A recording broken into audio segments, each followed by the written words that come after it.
Heads up guys. Ito na yung ating tayo ngayon menu for today. Karne ng pork. Ang ating karne ng pork. Ipapakuluan muna natin sa ating kawali. Malambot na. Lalagyan natin ng konting tubig ang kawali. Lagyan natin ng konting tubig. Muna natin yung karne, yung ating kawali. Doon na rin natin siya igigisa. Para naman tayo ay ayan na po. Lagyan na natin yung karne. Lagyan na rin natin ng konting asin. Para siya ay may lasa na. Magluluto tayo ng broccoli, cauliflower na may oyster sauce. Hugasan muna natin yung ating gulay para medyo malinis. Ayan po. Tanggalin natin sa tubig. Ilagay natin sa strainer para mawala ang tubig. Pag luto na ang ating karne, medyo nag-brown na siya. Sumunod naman ay magpakulo tayo ng tubig at yung ating kalan ay mahina.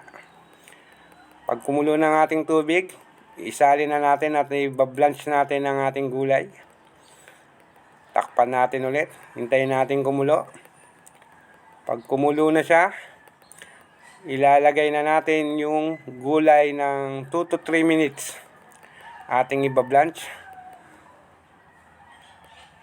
Dahan-dahan lang para hindi matapon ang mahal ng gulay. Ayan.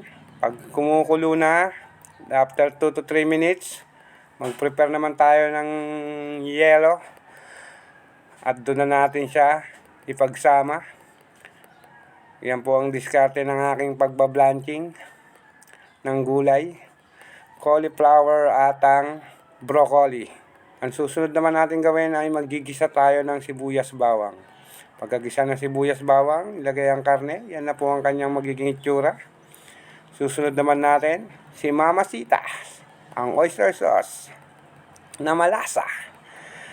Ayan po, hahaluin natin. Pag atin na nahalo, susunod naman natin yung ating binlanch na gulay. Ating broccoli at ang ating cauliflower. Kung may electric pan tayo, panginan natin konti para tuyo na. Sunod natin isama sa gulay. Ganyan po ang magiging itsura niya. At ang ating susunod na gagawin ay tatakpan na, lalagyan natin ng sabaw. Kapirasong sabaw lang para naman malasa. Susunod natin, lagyan natin konti ng betchin. Kapiraso lang. At hindi mawawala ang ating Silver Swan soy sauce kasama sa buhay ng ating pagkain ngayong araw. Ayan na po ang ating gisadong